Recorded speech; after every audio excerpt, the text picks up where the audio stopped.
All right, then let's go ahead and call the Charter Review Committee meeting to order. And the agenda here says that I will call the roll, so I'll give it my best shot. Jack Hoffer. Here. Elise Fordermark. Here. Bob Silverforb. Here. Brian Stetcher. Here. Jennifer Kuiper. Here. Charlie Harbick. Here. Vice Chair Neil Shannon. Here. Beth Cook. Here. Chair Pat Allen is here. It looks like we are all here. I should introduce myself since I wasn't here last time. Pat Allen, pretty sure I appreciate your selecting me as chair. I hope I can kind of help us get through this process and get us through the materials, the large volume of materials we have to consider and think about. So with that, let's go ahead and take up the next item, which is the approval of the December 5th meeting minutes. Has everyone had a chance to look at the minutes? Are there any corrections, changes, things? I move to approve. A second. Moved and seconded to approve the minutes. All in favor say aye. Aye. Aye. Opposed? Motion carries. Public comments. We have a couple of people in the audience. Kurt or Mayor, want to make any comments tonight? Yes, are we at that point yet? We are. If you'd come on up and give us your name and address for the record, that would be delightful. And I'm sorry, what did we establish any kind of a guideline for public comment in terms of time? The time limit would be based upon the committee. Would it be 2, 3, 4 minutes? Or that'd be fine? I would suggest maybe 4 minutes as a Works for me. as a working number. Does that work for everyone? Kurt, you have 4 minutes. Is it on? Okay. It is. Your microphone's on, the timer is not. Okay. So- My name is Kurt Christensen, and I'm a teacher. I live in this city, and I've participated or tried to participate in city government for as long as I've lived here. I'm pleased that you're having a charter committee. I kind of feel for the person who was here the last time who said that this is a stacked deck. The majority of the people that are sitting in the charter committee are people who have been appointed by either the former mayor or the current mayor. You yourself, Mr. Allen, have held positions for 8 years as chair of the Planning Commission and is currently a member of the school board. I think the impression that the general citizenry is going to have is like that single person that was here the last time said, this is pretty much a stacked deck. So whatever you're going to come up with is going to be looked at, I think, through that lens. That doesn't mean that some good housekeeping can't be done. I appreciate that. It just means that, again, the city has failed to open up city government and city hearings in a way that's meaningful for people that have not had the courage to participate in the past.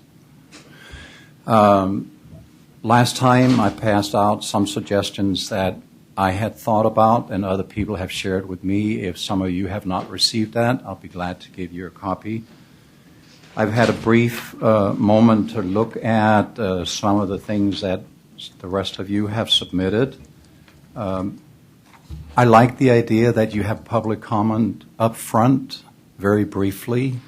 Some of us get up early and have to go for a long day, and we like the opportunity to have 2 or 3 minutes to say our piece, maybe submit briefly a written comment along with a constructive suggestion on how you might address certain problems. So the comment that was submitted by Brian, public comment, I think should be a little bit more specific. We used to have opportunities in front of the meetings, council and others in this city, and somehow that got taken away from us. So I think that you should specify in the charter that there should be a before opportunity for the public to address. I like the idea that neither the mayor nor council may have relatives employed at the city. We've had a lot of those issues in the past with the city of Sherwood. Some of and the citizens. About 1 minute here. 1 minute. There are some other issues. Since you have such a large number of the public, I will obviously have to forego that. On my own suggestions, I think you need to move away from all these appointed stacking. You need to consider how people at the council and on the different committees are elected. Elect them. Don't stack it by having mayors appoint them. There are some of you who are sitting here who's been on some committees for better than a decade, and that's not representative government. That's just kind of stacking the deck. I think that there's been enough near corruption in the city of Sherwood to where I would strongly suggest that you look at creating an ombudsman person for the city where citizens can go if they meet a blank wall. I know that one of the things that you want to put to the voters is the Willamette River water issue. And pretty much it's a done deal. It's a $45 million done deal. But the facts of the matters are that in 2005, the charter called for not just a win by the majority, but it called for the majority of the voters to be present at that election, and that did not happen. And some people have called it a Scribner's error, and I don't believe it was. It was a very hot election. A lot of money was involved, and I do not want to see that pass unless I'm assured that we have, in fact, water rights to the Willamette River. I'm very troubled by the fact that the promised benefits that Washington County, Tualatin Valley water system has recently come out and said we're not going to use Sherwood's pipelines. And that means that some of the political promises that were made at the time in 2005, that water rates were going to come down because other people might want to use our pipelines. It doesn't look like that's going to happen. So I would be very cautious when you address that issue. Thank you. Thank you very much. Is there anyone else here who'd like to testify under general public comment tonight?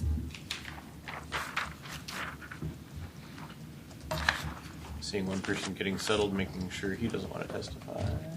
Great. Okay. All right, then let's go ahead and move on to staff report. And we've got a bunch of materials in the pipeline that we've got to look at tonight and have received previously. Who wants to speak to this, Joe or Sylvia?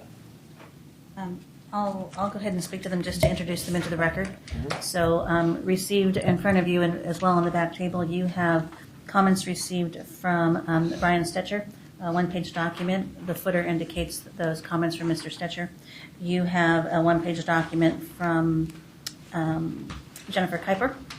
Again, that document references submitted by Jennifer Kuiper. And then you also have in front of you a document submitted by Vice Chair Neil Shannon, a 3-page document. And I didn't put my name on it. And this one is not cataloged, so we'll catalog that when we put it into the record. Correct. Yeah. So those are the 3 items submitted based on your discussion at the prior meeting for people to submit comments in preparation for this meeting.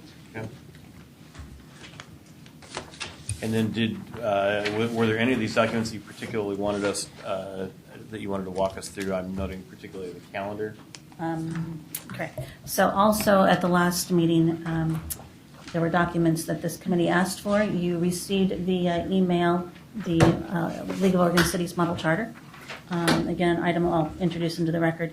You have a 12-month calendar for 2014. That calendar indicates the election date deadlines for the 4 available elections this coming year. This calendar also includes the regular scheduled meeting dates of the Council and the Planning Commission, which occur on Tuesday evenings. What this calendar does not include are the other various boards and commissions.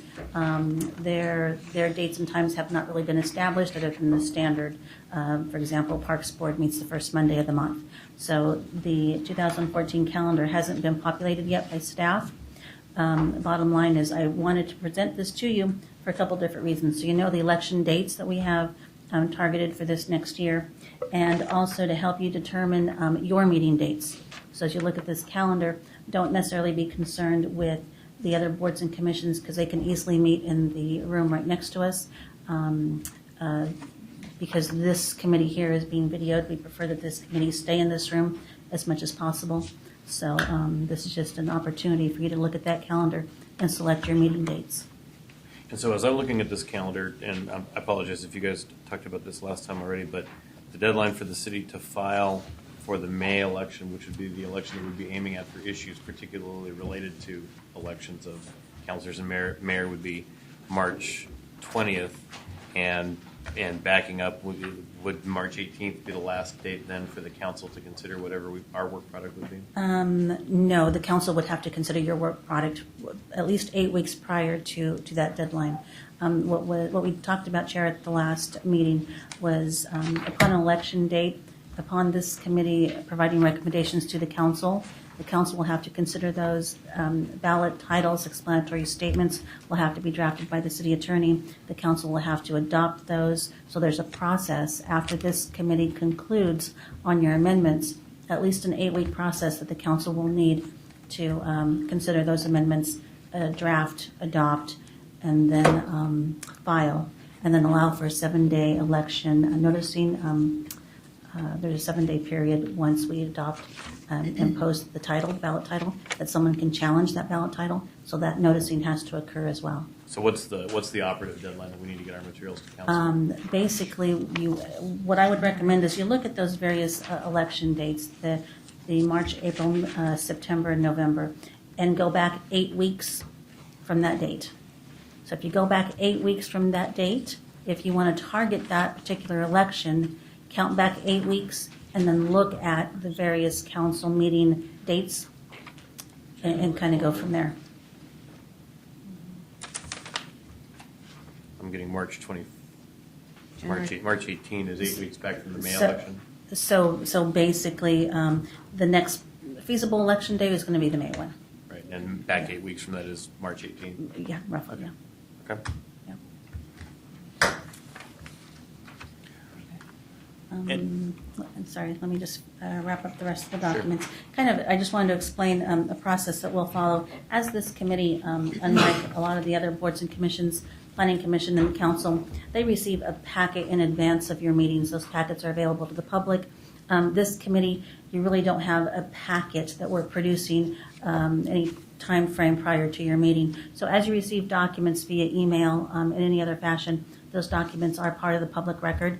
So at every general meeting like this, when we start, we'll have to introduce those into the record and make sure that they're available to the public. Within 2 days of the meeting concluding, the video and these items will be posted to the website so the public has access to them. Okay. Anything else? Not now. Thank you. Okay. Questions about any of the materials that Sylvia's gone over so far? I guess I still am confused on when is our deadline to produce materials to the city council for the targeted May election. So what I think I heard is in the elections before May are not feasible, given the timeline. The May election, they need the material 8 weeks before the election. So the March election is not feasible. Right. The May one is very, very tight. Right. Correct. But it would be 8 weeks prior to the May election that the council would need to take action. The council would need your recommendation. Right. So basically your staff report, your recommendation. Right. Because keep in mind, I'm sorry, Neil, after this committee makes a recommendation, the council could kick it back. Maybe they're not ready to adopt your recommendation, so you have to kind of keep that in mind as well. Is what are you going to bring forward? What is the extent of those recommendations and the potential for them to kick it back?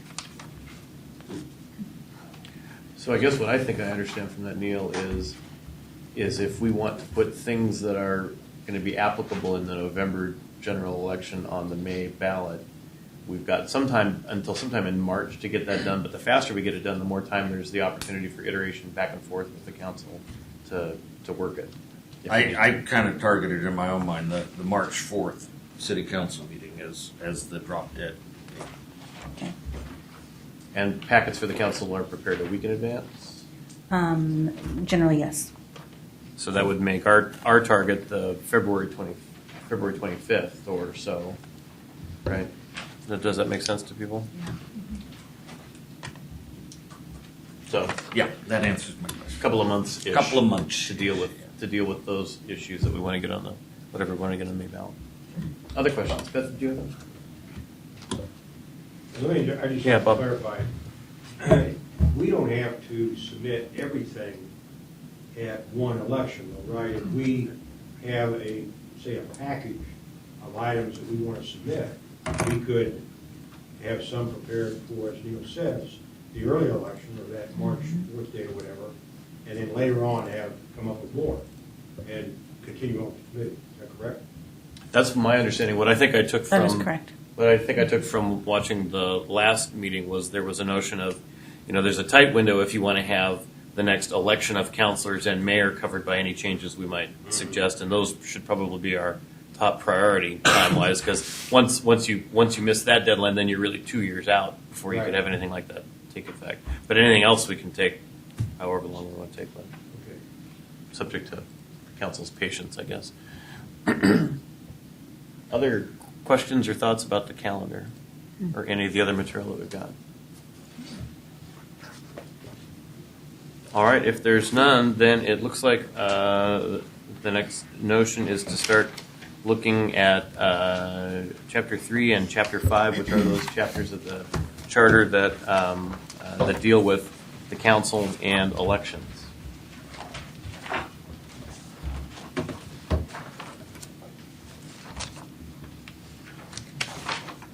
And did we have do we have a format that we're doing this by, or Nothing's been established.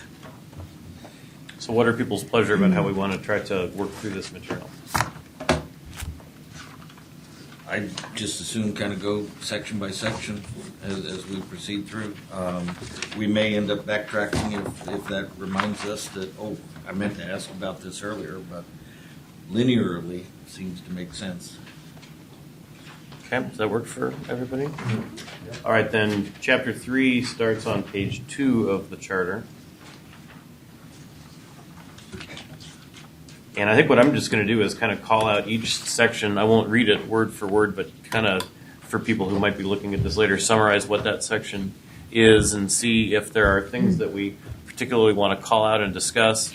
What I might do is kind of run through that chapter quickly and identify if there are 2 or 3 things we want to take some time talking about and get a sense of that before we start diving into them in detail, if that works for people. So Section 7 of the charter is the simple notion that our council will consist of a mayor and 6 councilors. That's based on the charter history. That's a change from about 13 or 14 years ago up to 2000 5 ago, councilors. yeah. 2007 or 2000. Does that raise any issues for anybody that we want to Yes, talk about? I'd like Okay. to discuss at large versus by position. Yes. Yes. Okay. Oh, by position, got it. Yes. That is part of that one. Okay. So I'll flag that one, and we'll come back. Chair. Yes. Also, I don't really understand, the council consists of the mayor and 6 councilors nominated and elected. We don't nominate. I don't even know why that word's in there. So Okay. if you would consider that either deletion or a more applicable word. All right. So we'll flag nominated Item- and the by position issue. Yeah. Thank you. Okay. Section 8 deals with the mayor. It talks about the mayor presiding over and facilitating meetings. It talks about signing records and decisions, that the mayor is a voting member of the council, and that the mayor serves as the political head of city government. Does that raise any issues that anyone wants to discuss? Yes. Again, in the model charter and most of the other charters that I got through, it removed the mayor's ability to veto in there. And that is not in our charter, and he has, the way I read the charter, the ability to veto ordinances. Although I think that comes up in a different part of the charter. It So does. Do we want to talk about it there rather than here? Well, the reason I'd like to discuss it there was the model charter discusses it there. Oh, okay. So And then we can just remove it from the other section. So your idea is not to remove the concept of the veto, it's to relocate it. move it to this part of the, That's the way the model did it. okay. Now, if we want to fall in line with the model, we can do it that way, or Okay. we can just do it the other way. Okay. But this would Okay, take care of all of it and not just ordinances. got it. Section 9, the. Actually, in Yeah, section go ahead, 8, I know that when 2 years ago, when the charter changes that were discussed at that time, there was also an inclusion of the mayor appointing members of the various committees with approval of the council.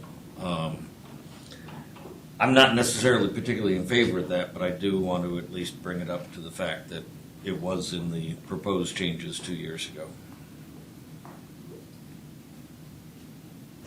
Okay. Anything else about section 8 regarding the mayor?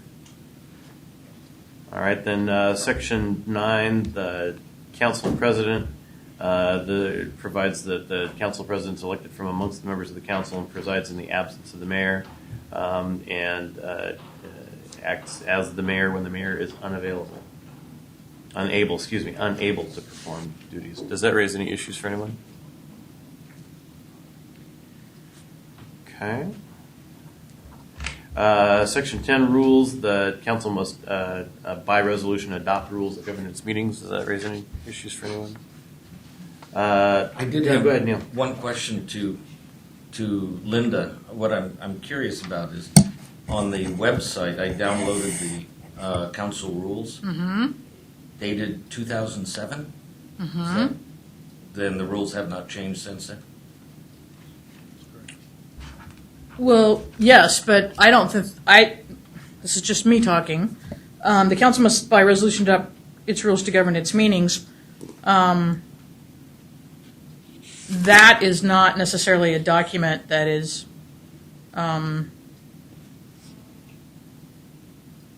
used as a daily practice. I mean, it mentions it's also in other parts of the charter. It talks about that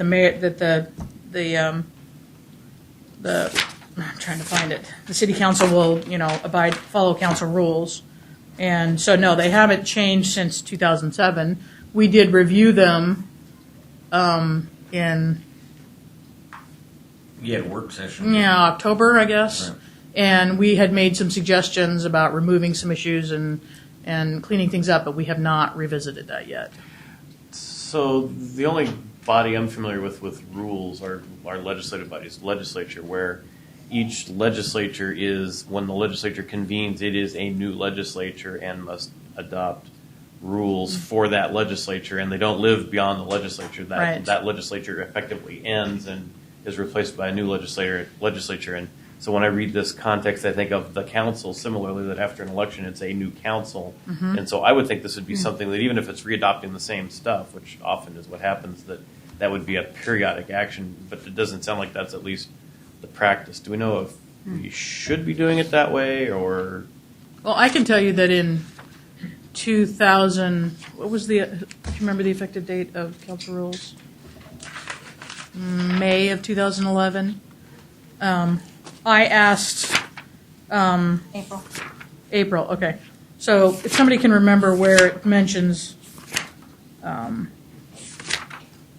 council rules.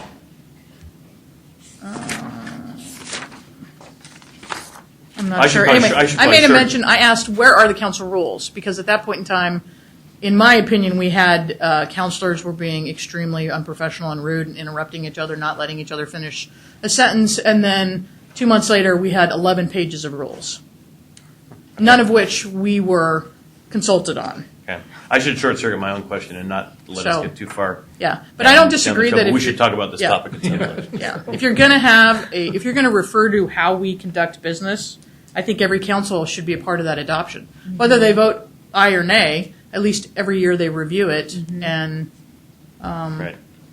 make sure that it's still applicable and still doing what it was, its intention was. Right. Section 11 is closely related. It deals with the fact that there has to be at least one meeting, that time and place has to be in the rules, and there can be other meetings as provided in the rules. So these two things are kind of joined at the hip. Aside from the implications of the rules, are there issues about the at least one meeting a month, and then whatever else they have that we want to talk about? Okay.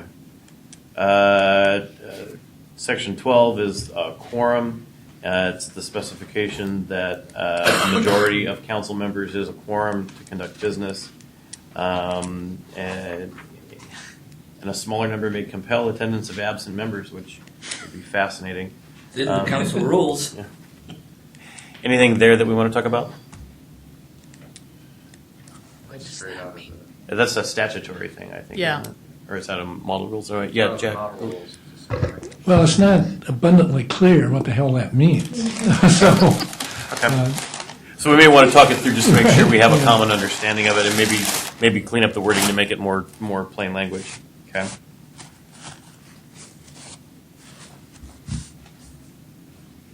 Section 13, next to the last one, is express approval of a majority of the quorum. Basically, it's majority action to take action, and you actually have to vote as opposed to sometimes. Abstaining. Yeah, abstaining or counting abstentions as something or whatever. It clarifies that you have to conduct a vote and people have to vote one way or the other. Anything about that one anyone's got concern?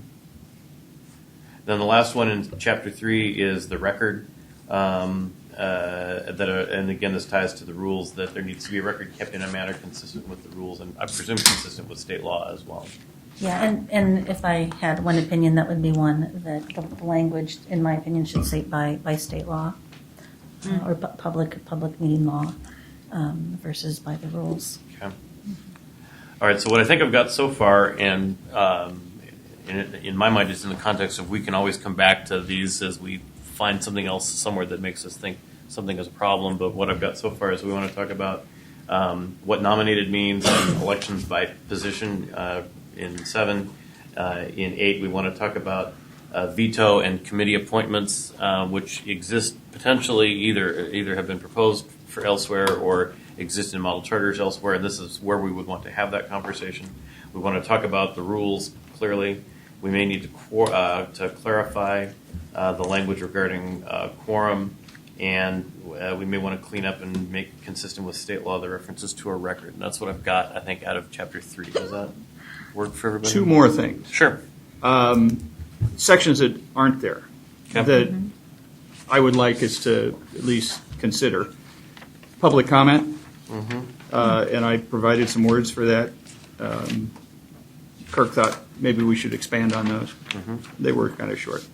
And the other thing is a little discussion of work sessions that council has sometimes and sometimes they don't.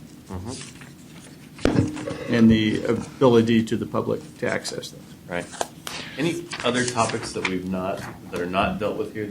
just a question, Yes. Pat, and maybe it's covered by state law, but I don't see a provision for executive session to discover lawsuits or to discuss lawsuits and personnel issues, and that's pretty common for public bodies, I know, and I just didn't see a mention of it anywhere. Yeah, it is dealt with in state law, but I don't know that precludes us from being able to deal with it in the charter as well.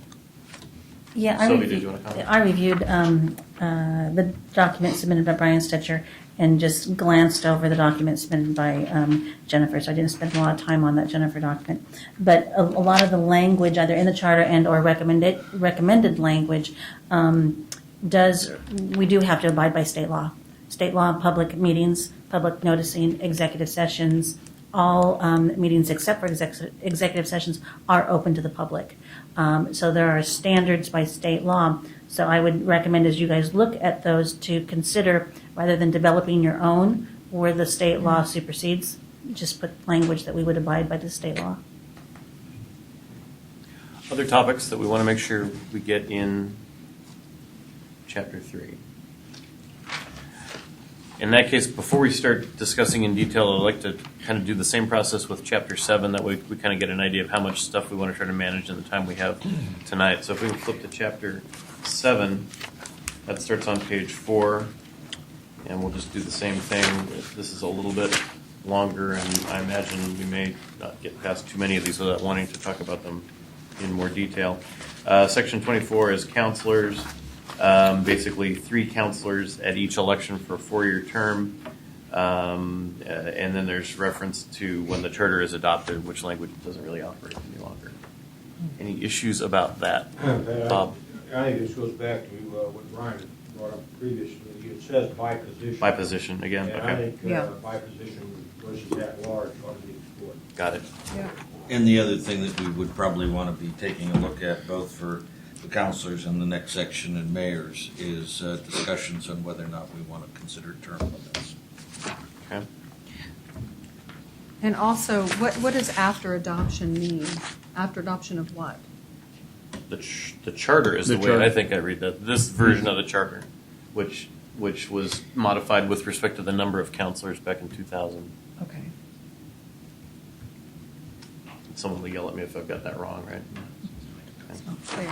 All right, section 25 is the section dealing with the mayor. This provides that the mayor will serve a 2-year term, and again has the same language with reference to when the charter is adopted.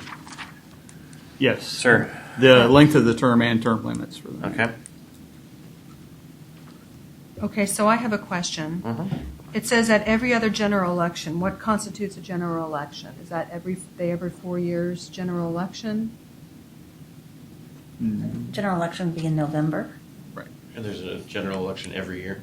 No, I was looking through That's that. really not- that's not right, I is think it? it's every even year. I think a general election, So that language may actually be in error. yeah, I'm not too sure about the error, but a general election would be every, I believe it's November of every even year. So every 2 years. Correct. But if it says every other general election, that would be every 4 years. We'd elect a mayor for a 2-year I term, which is know. problematic. It's inconsistent Yeah. in that sense. Yeah. Yeah. Okay. We need to- All right, section 26, state law says this is an example of Sylvia's favorite language. City elections must conform to state law. And that Except as the charter provides otherwise, which is kind of odd. I don't think that's maybe what was intended. Yeah, I don't know what the intent was. I don't want to say it doesn't matter. I'm sure it mattered then. Any opportunity with the current council to abide by state law. Right. I think So we is maybe want to talk something about what providing otherwise might mean in that context. And then it also provides that city elections are nonpartisan. Anybody want to take that issue up? No. Absolutely. No. Excuse me.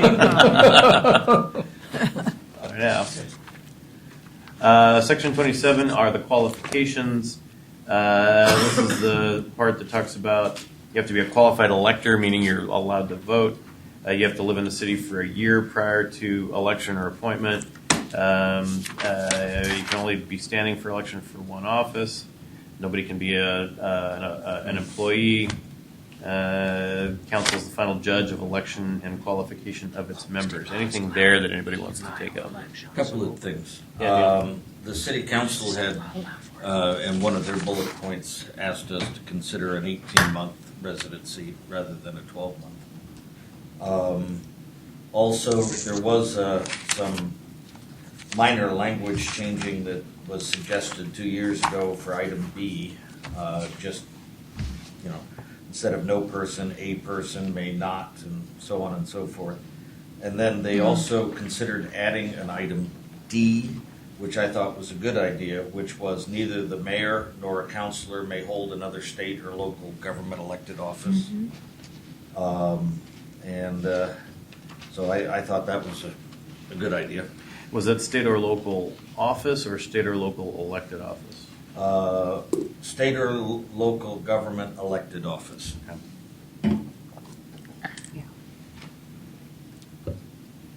Your other point about the language in B, well,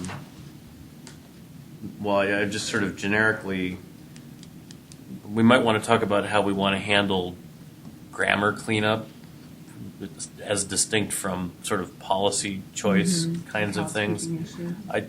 I'd rather put my eye out with an ice pick than spend a lot of time over the next few weeks working on grammar. But that's just me. You all may want to do that. So let's file that one away and think about that if we think we've done a lot of that kind of stuff. Well, and I suspect at the end of the day, once we come up with policy the idea will probably be that the city attorney is going to be wanting to review the policy recommendations, and maybe I suspect that they're the people who came up with the language corrections in the first place 2 years ago. Probably. All right, anything else on 27? See, Yeah. Yeah, Right. that's where I inserted the little thing on nepotism. I put in something that said, or a direct relative.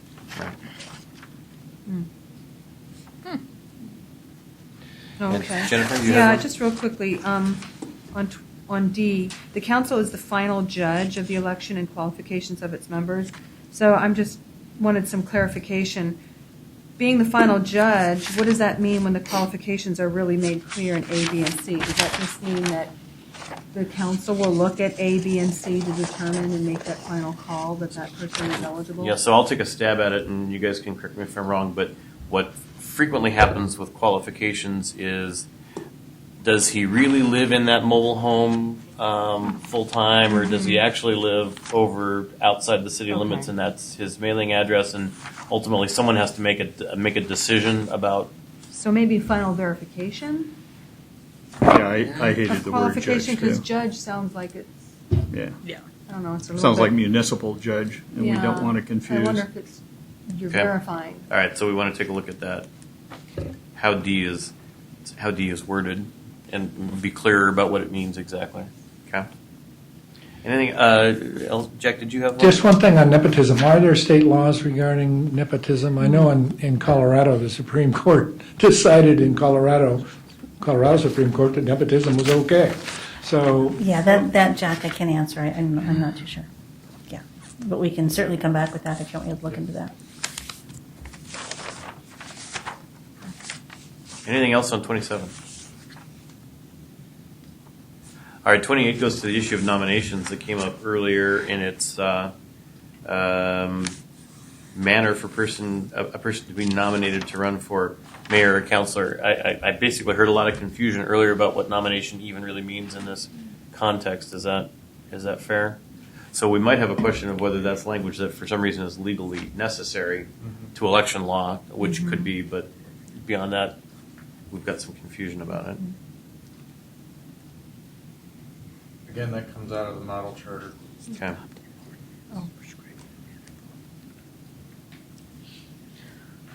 Just out of curiosity, do we actually have an ordinance that establishes methods of nominating counselors? There is a very, very large section of election code, chapter 12, I believe, is the chapter, that references, it kind of binds in with the charter. And that's adopted by the city council, by ordinance? Yeah, correct. The amendments in the city charter, or excuse me, in the code are adopted by ordinance. So we had several years of different versions. I think that prior to 2000, maybe even 2000, what the city lost sight of was the management of both documents, the management of the charter, and we were creating code. So that is one section that staff is really going to have to look closely at, is as this committee considers the amendments of this charter, and as those amendments are made, we're going to have to go back and look at the code to make sure the code works with the charter. Yeah. Anything else on nominations? 29 has to do with terms. I would think that this might also be a place where the issue of term limits might appropriately land. If it doesn't, it looks like it needs to at least be connected to term limits, because this basically provides that when your term begins and ends, and one of the things that it ends is your replacement has to have been elected and qualified. And so you could, if we aren't careful, we could end up with a circumstance where we create term limits and then have someone who fails to qualify to take that place. And where are we if we're at the term limit? So we'll need to at least stitch those together if we end up doing a term limit. Anything else on 29? 30 is the oath, swearing or affirming to do the job and follow the law. 31 is a fairly lengthy section about vacancies. It identifies in A 1, 2, and 3 when a position becomes vacant. And then in B, 1 through 7, identifies the process that we go through to fill a vacancy. Has anyone got anything in that they want to talk? Well, let's break it up. Anything about what causes a vacancy?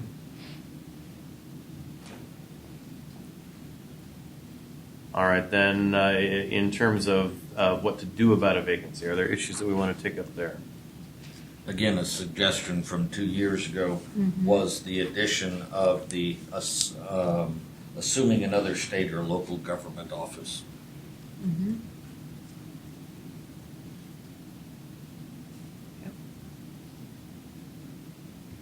And you're going with assuming versus, I know Multnomah County's got a charter provision that has to do with running. Do we want to? It seems like that's in here somewhere, isn't it, that you can only run for one elected You can- position at a time? Well, 2 years ago, they suggested adding that. Oh. That was a suggested word, and this was just a follow-up that said that even if you didn't hold the office at the time you were elected, if you took the office later, you'd be losing your current office. So in the Multnomah County Commission, and this is not the before she announced for chair of the commission that she had to resign as county commissioner. Would that be moved up into the why an office would become vacant? Would be Filing for election to another office. Yeah. If we wanted to go down that path, that's how you would do that, yeah. Question is, do we want to, anybody want to throw that on the table as something to talk about? I'm not recognizing everyone reserves the right to bring anything back later. I'm not seeing any stomach Yeah, for Pat, that. I want to Come up. on 31B2, the absence, and specifically being absent for 3 consecutive regular council meetings. I'm sure there's a reason for that. I'd like to explore why it's in there, and I can see several situations where a person would be absent for 3 consecutive meetings, and is that a good reason for them being dismissed? And I should clarify something I said on the record a minute ago that was in error. B is actually a second set of how a position becomes vacant. It's not the portion that deals with filling a vacancy. So it sounds like we want to talk about that 3 consecutive meetings issue, potentially. Yeah, I think also the number of days to absence from the city. Absence from the city. Right.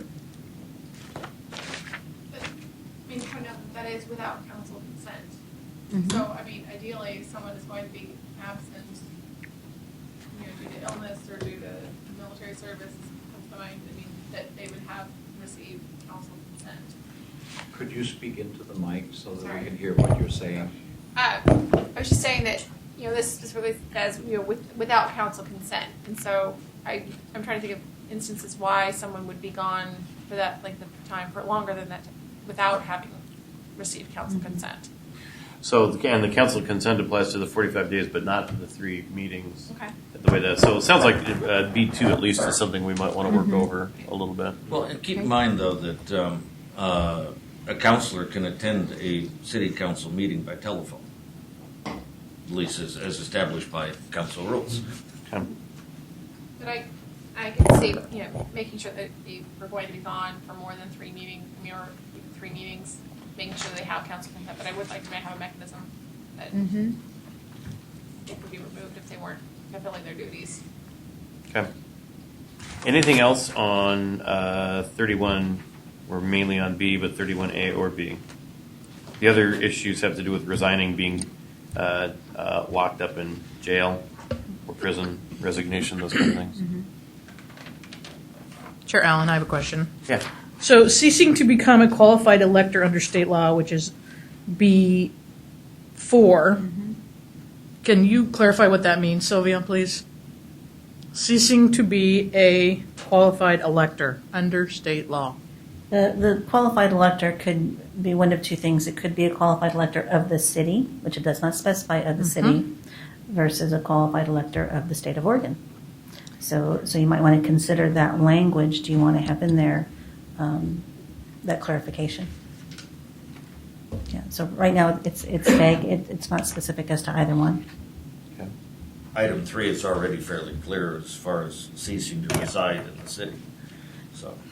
The city is another topic that I kind of dealt with just with boards and commissions and what is considered the city within the city limit, within the 97140 zip code, what is considered the city.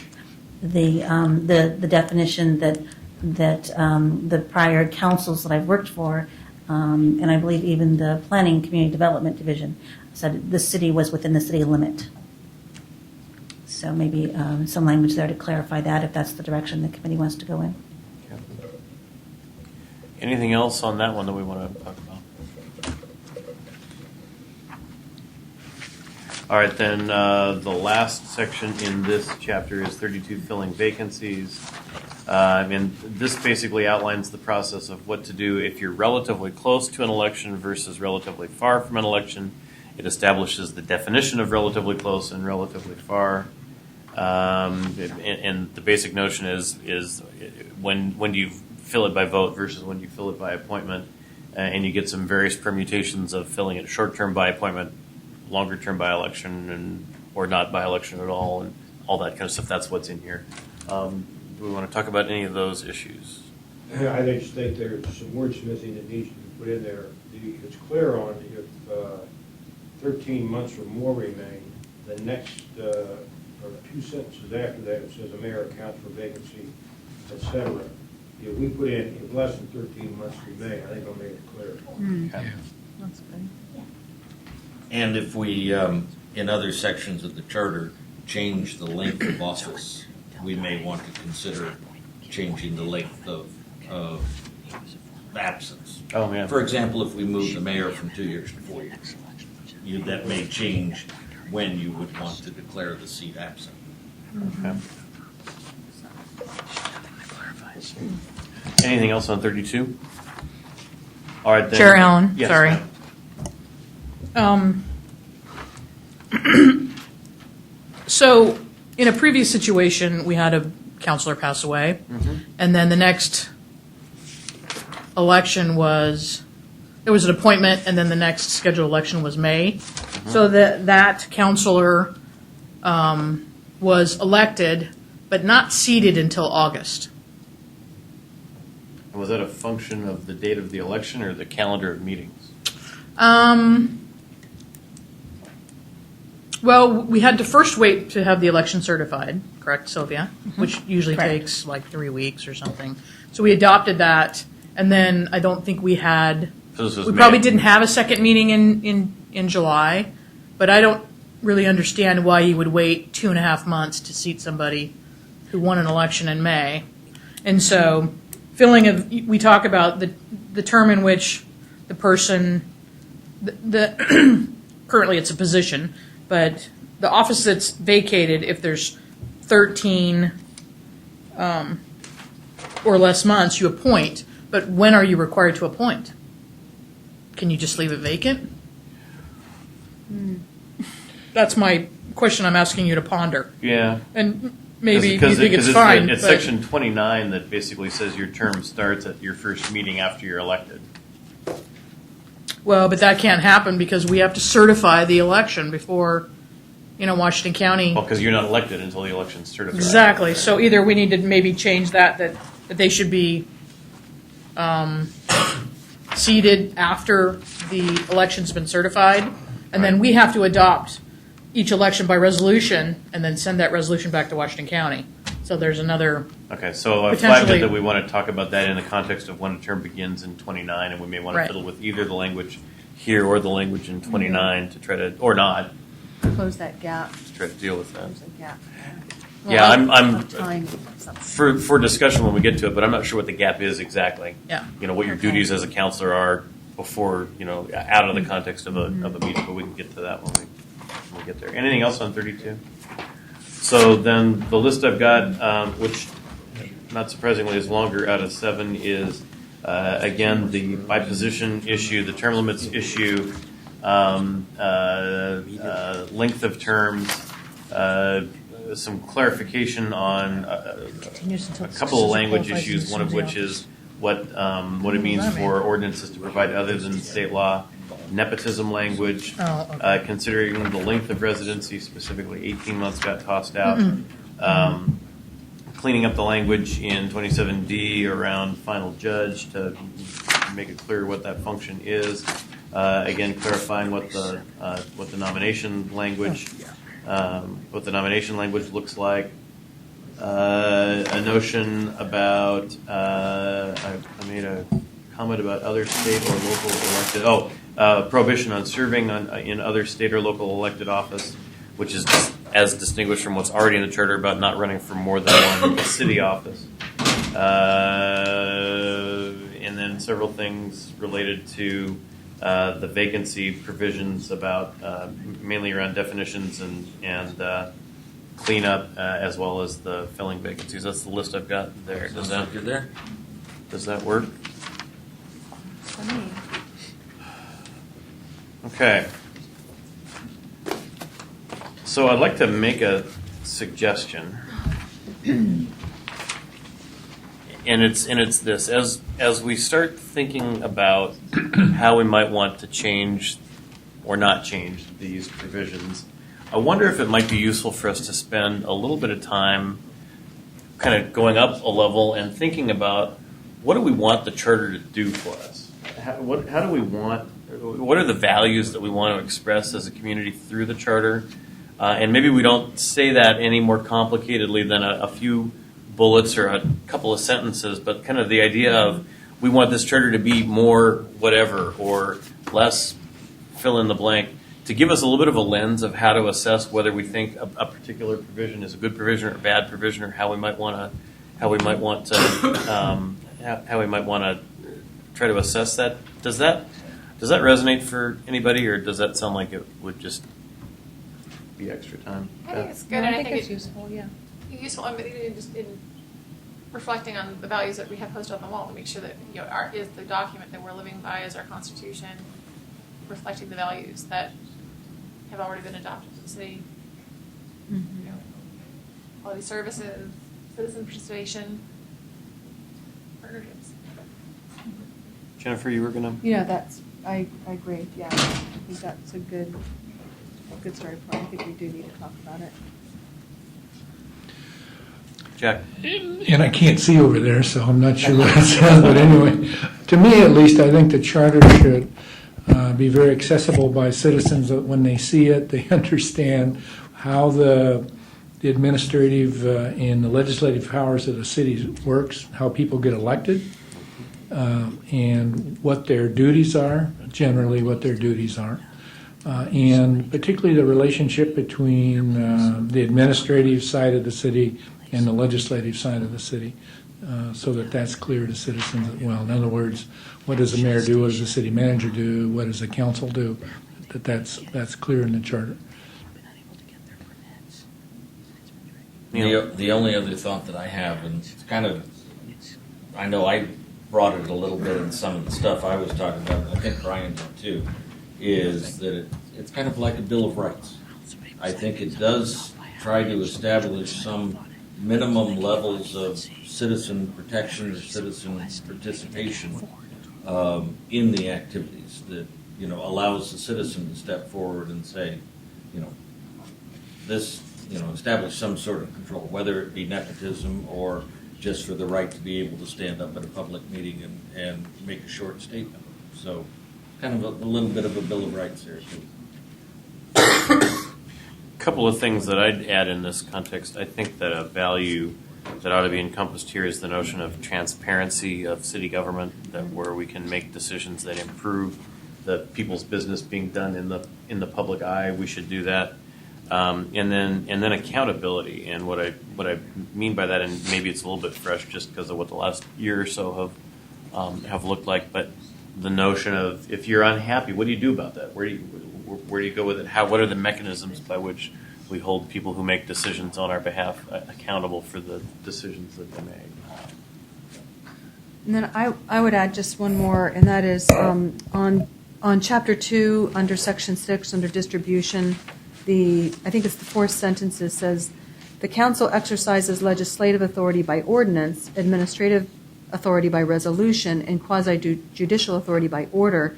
I think that's important to keep in mind as we look through this to ensure that there are no sections in here that cannot be covered by one of these other three types of processes so that it cleans up, so it's very clear in the charter, that there's, if something can be identified by legislative authority through an ordinance, then maybe it shouldn't be in here. Does that make sense? Can you take one more run at it? Sure. This is just something that came up when I was looking through some of these things, that I'm wondering, gee, does that belong in the charter, or does that actually belong as a rule? Okay, so does, Yeah. You know, Jennifer, Does I that don't make sense? completely agree with you there. I think the charter being approved by the electorate protects the electorate from our mayor and from our council. No offense intended. But we also give them leeway in the charter to pass ordinances, resolutions, and quasi-judicial things under the scope of the charter. But there are certain things that we don't allow them to do. And one of those I forgot for Chapter 3 was compensation. Another thing I think we ought to talk about is compensation for the mayor and the council. Got it. Not that we're going to give it to them, but do we want to protect ourselves from them taking it?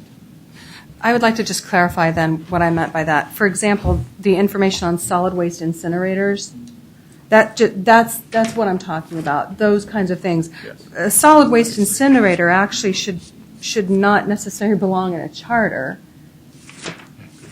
unless I'm missing something. Well, it's the Because same- an ordinance, I mean, certain rules, ordinances are brought to the public anyway for discussion. So notwithstanding what you're saying, Brian, absolutely. But things like solid waste incinerators, some of these other things that to me just didn't seem to work into a city constitution. Yeah, so the way I captured it, listening to both of you, was the notion that there's a balancing, that sort of in general, you want the document to be what I would consider constitutional in nature. It talks broadly about structure, but that there are going to be topics where we want to get much lower than constitutional in nature and really be very specific. At the time, evidently, it was solid waste incineration. Kurt brought up Willamette River water. Maybe any number of issues where we decide that for that particular issue, the balance is going to be somewhere other than that higher level, but that the higher level generally ought to be where we try to stay. Brian, does that capture kind of what you're thinking as well? I would agree that there are some items that are, just to use a very familiar term, hot buttons, if you will, that we may want to, indemnify in here and make sure that, they don't get. But, we have to watch. I think that's one of the things we have to watch, too, is that we don't get so caught up in these things that, we screw ourselves over 5 years down the road, when the thing isn't a big deal anymore. Right. Yeah, the same principle. The Oregon Constitution guarantees us the right to be served liquor by the drink, which is There you go. one of the strangest things I've ever seen in a constitution. Are there other values that we want to try to capture? Pat, I think that we probably, I agree with basically everything that's been said. But when I first read this, when I first got it, to be in this committee, first time I read this, I think it needs to be, really the rules and regulations of running the city of Sherwood. It has to be clear and understandable. But I looked at it, it's really kind of a policy and procedure manual. It's a combination of that. It's a combination of job descriptions of people like the city manager. It's kind of cobbled together in a little bit of all these things.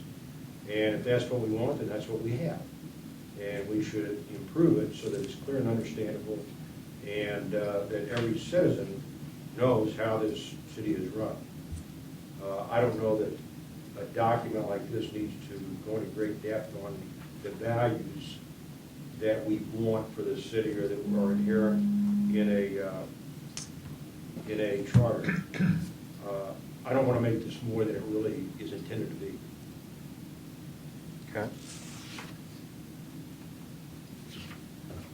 Other thoughts?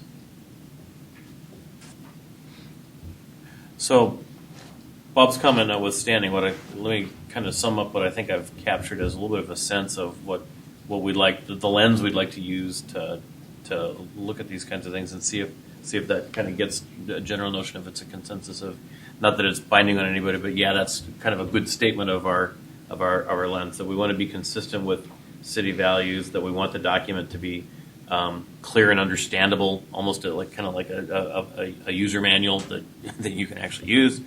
That we want it to provide a high degree of citizen accessibility to government and to the processes of government. That we wanted to encourage transparency in government decisions, accountability by decision makers, and that where possible, recognizing it's not always possible, that we want to try to stay at a constitutional level, not a detailed level, but there are times where there are issues that we're gonna want to get to that detailed level. Does that, if we were to capture something like that in the minutes as a general consensus of what we think our values for the charter are, does that Kind of. work with people? There wasn't any Works with me. in the old charter, I don't remember. Yeah. List. It was just- Then with that, why don't we go ahead and take a quick break, and then we'll start diving into specific provisions if that works for people. Let's take a 5-minute break. That's what I was. All right, then let's go ahead and reconvene. What I'd like to suggest is that we don't go much later than about 8:30 tonight, and kind of in general sort of try to target a couple hours, maybe longer. If we get down toward crunch time and we're running out of time, go longer. But my experience is you get more than about 2 hours, and the quality of the work drop off in that third and fourth hour. Chair Allen, yeah. before you dive back in, also if you can talk about a schedule. That's what I was just about to Okay, transition to. So before we dive into the content, thinking about our meeting schedule and thinking about trying to want to target having things to the council early in March. I guess my thought would be we've actually got 5 weeks in January, and if we did meetings every other week in January, that would put us on the 2nd, 16th, and 30th if we stuck with Thursdays, if those work for people. And that would basically give us those 3 plus a couple in February, whichever weeks we did, about 5 meetings worth to work this stuff over, which feels, from what I see on this list, like about the right amount of time. But what do people think? Sounds reasonable. Yeah, I think so. I will say that I'll miss the 30th meeting on January. I've already booked vacation to Hawaii. Well, if the city's got the budget, we can join you. Joe and Sylvia, does that kind of a schedule work? Those 3 meetings and Thursdays work for people. Thursdays at 6:30. If we meet on the 30th in January, do you want to go with every other week? So we would meet the 13th and 27th. Excuse me, I'm looking at the wrong month. It's still the same. 13th and 27th in February. Okay. And we would be aiming for wrapping the stage of work that's critical to the May election by that meeting in 27th of February. And then we would be basically looking at what else is on our range of things we want to talk about and what's the time of it. I can't make it on the 30th of January. Okay. Prior. Anybody else know for sure they can't do any particular date? So why don't we set that then as our working schedule? So we'll have 5 meetings after this to try to button down the things that we want to make sure are on the May election, and we're free to go from there in terms of other issues. So let's go ahead with that in mind, and the notion that we're going to go about 45 more minutes tonight. Let's dive into Section 3, and I'm just going to go kind of in order that they came up, unless someone's got a particular thing that they think is more or less important that they want to tackle first. The first issue is electing council members by position. Does anybody need a refresher of how we do it now, or what the alternatives are? Or are you ready to just dive in with opinions of what we ought to do? I would like to just have a synopsis. I think it's always good to clarify. So Sylvia, can you give us a synopsis of how elections work now? So basically, every 2 years, we have the mayor's term. Every 4 years, when the language is adopted, I believe in 2005, we took, of the other 6 council members, 3 and 3. So basically, they would stagger. So the council members hold a 4-year term. So every 2 years, when the mayor is up, you'll have 3 council members. And likewise, that continues. By position, when that was established, you have positions 1 through 6. The mayor doesn't have a position. It's not a numbered position. So those council members that hold that position, basically how that works is during an election, when a candidate chooses to file for an election, they file for a position number. So they file against, if you will, another council member for a race of that position.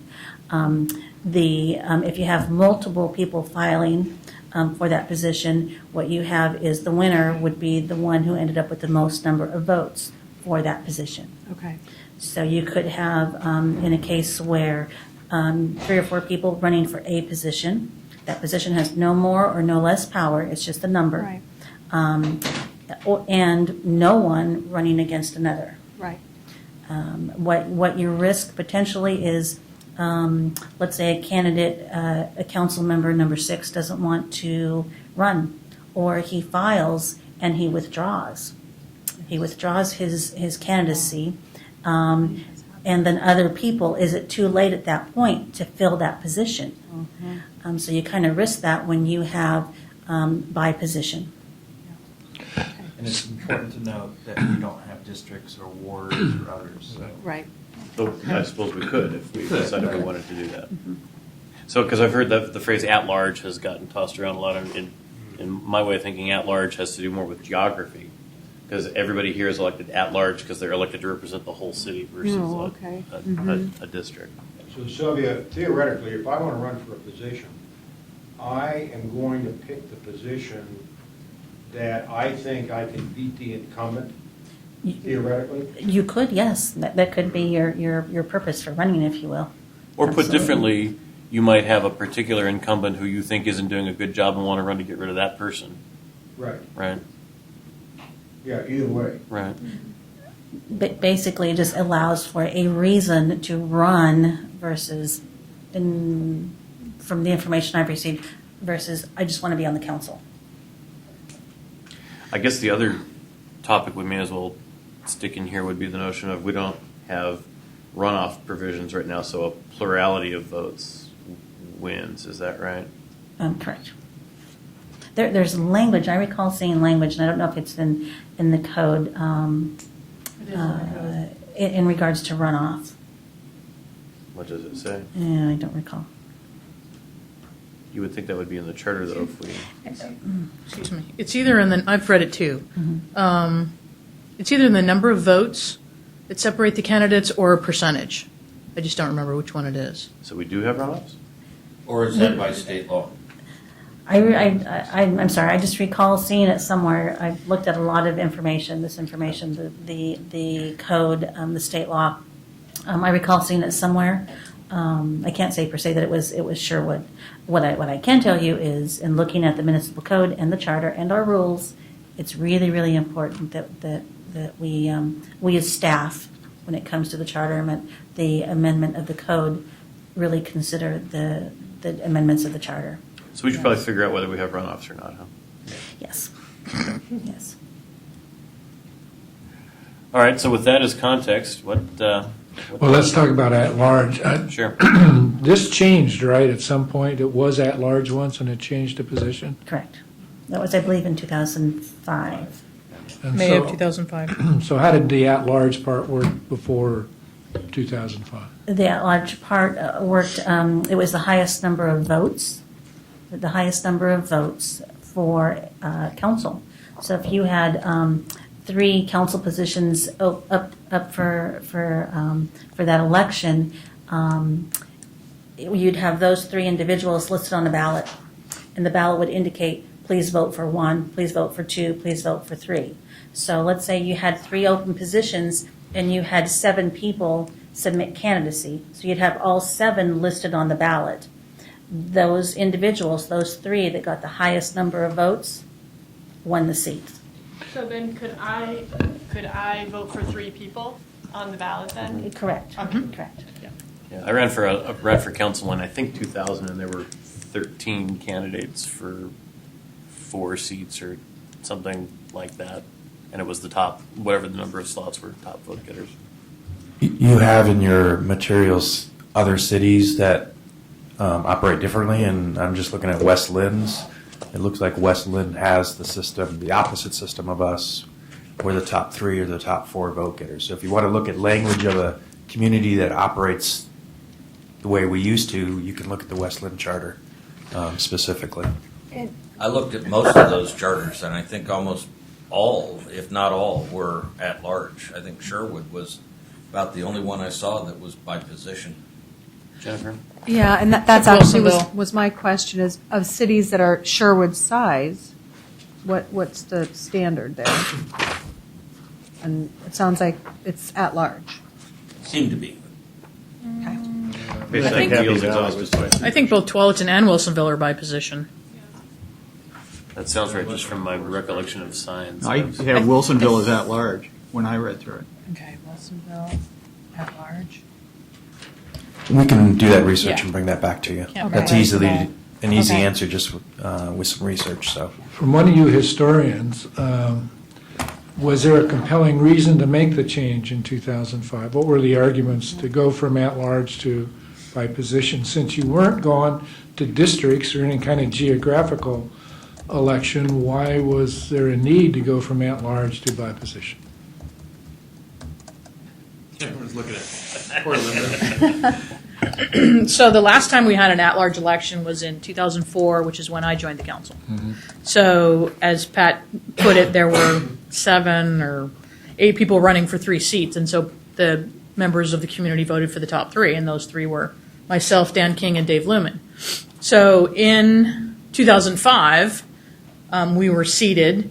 That's when the League of Oregon Cities came out with this model home rule charter provision, and as you've read through these, you see that it reads the same. A lot of them are just the same exact verbiage. So in May of 2005, the current council voted to adopt this home rule charter. Okay. And one of the things that they changed in the charter was to be by position, because I think, in my mind, in fact, I wrote an editorial about this in 2010, the at-large position is advantageous to an incumbent. It's much harder to unseat an incumbent than it is when you're running at large, because when you have to pick somebody to run against, it creates contention and division. And I had people who came to me in 2010 and said, there's 2 people running for this spot, and I don't like either one of them. Can I write somebody in? And I said, sure, you can write somebody in, but unfortunately, that's the system we have. And it does reduce the amount of candidates that run, but I don't think it's necessarily a better system. As to the May 2005 election, the charter change ballot title mentioned nothing about any of these changes. All it said was, clean up, home rule charter, better clarification. It was just a small paragraph. If you go to the Washington County website and go to elections and go to archives, you can see the ballot title was just short, tiny little thing. So people had no idea that we were actually, those people who voted, unless they came to the city or came to a meeting, didn't see the model charter because there were no arguments for or against. And so I think that was put in because they wanted to reduce the amount of people running, and they wanted to potentially, I think, have control of how hard it is to unseat an incumbent. So one of the things we've got here is the number of people who run for positions, right? Didn't I see Yeah, that piece of paper go by? So yeah. you sent that to. yeah, Yes. Can't lay my hands on it it's right now. in. What I thought I recalled is that the last election was low in number of candidates, but that prior to that, we actually had it didn't look like there was I think there were 2, 2, and 2. Really? Mm-hmm. Okay. So you're saying that running by position reduces the number of candidates? That seems to be the general trend, at least in our community. Yeah. Yeah, I think that's Okay. true. Yeah. Do you think I that's would because agree. people are reluctant to target particular? That's so, right. so in an instance where the public did feel they wanted to unseat a particular council person, then it would almost make them more difficult if we were to do that. I mean, and that system, in my opinion, can be manipulated, and I can get you my editorial if you'd want to read it. I have it somewhere, I'm sure. But what also happens is there's a person in a position, and there's some citizens or an individual who wants to unseat him. They'll actually manipulate the system by applying, and Sylvia can confirm this. So somebody applies to run for that position, 3 people apply, and then the week after it closes, 1 person will pull out in an attempt to. Or we had one circumstance where a sitting councilor filed to run against another sitting councilor in a different position Yep. for purposes I of wanting to take that Exactly. councilor out and lost. So Right. we had I 2 remember incumbent that. counselors running for one position and another position unopposed. I Yeah, exactly. recall that election, I and I recall thought that it as was well. rather silly. Yeah, Right. I did too. Right. Yeah, Now- I think in small towns, unless you're gonna go by district, Right. I don't see any reason to run by position. I mean, I think you'd run the folly of having certain positions with nobody running. Yeah. Whereas an at-large election is pretty clear, you're running for so many seats. But, so that's why I was curious. I didn't know whether it was a kind of a first step to setting up districts or wards. If it's not that, then I'm not sure why you'd have a by position. So I don't feel strongly about this one way or the other, but let me play devil's advocate and imagine a circumstance where you've got Counselor X who people are really mad at for a decision that has been made and someone wants to run against Counselor X, and so you have candidate and Counselor X, and then you have Counselor Y who had nothing to do with that, and nobody feels strongly one way or the other, right? And in a position election, people who are mad at the counselor in a position can go after that counselor, and whatever happens with the other counselor happens with that counselor. In a rack 'em and stack 'em, they're all 3 in the same election, and you can actually end up with the circumstance that the high-profile election, this guy versus that person, get lots of votes, and who actually loses their job is not Counselor A that people are upset with, but the other counselor, and I mixed my letters up, I apologize for that, but the third counselor who is sort of a bystander, if you will. And you can end up with that kind of a circumstance. And in that 2004 election, I think we sort of actually had a little bit of that. There was a sitting counselor who lost, who, when you talk to people, nobody said, oh, well, I didn't think he was going to lose. Right. No one had that particularly in mind. It was more the high profile that attracted lots of votes and drove the vote count up. So that's kind of the devil's advocate argument about why you might want to have positions instead of at large. My question would be, though, if there's a position open and no one is running for it, what happens? It stays vacant until the Well, next then you go to election, the- I then you go to guess. the vacancy. No, or Or is there a write-in or the go ahead. campaign? Or it's very common in municipal elections, isn't it, that if there was no one filing, that someone would run a write-in? I mean, Probably, yeah. And So then you could end up with somebody with very few votes, but Yeah. still Oh, sure. occupied. Particularly Yes. in a write-in. Yeah. To me, that doesn't sound like a very good option if there's, Plenty of good candidates that are willing right, to. absolutely. That said, we've not had that I mean, happen. I've seen it.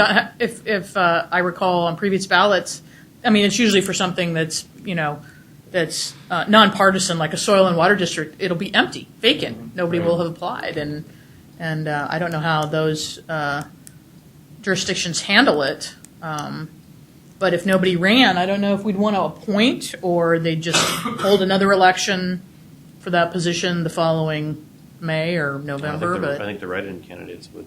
yeah. So, Jack, I'm sorry, but did I answer? I mean, I'm only giving you history, my own history and my own opinion, but I wanted to make sure I tried to answer your question. Yes, thanks, So, Linda. okay. I will say that I think that citizen participation is really important. It's been a common theme in the city over the last year that I know.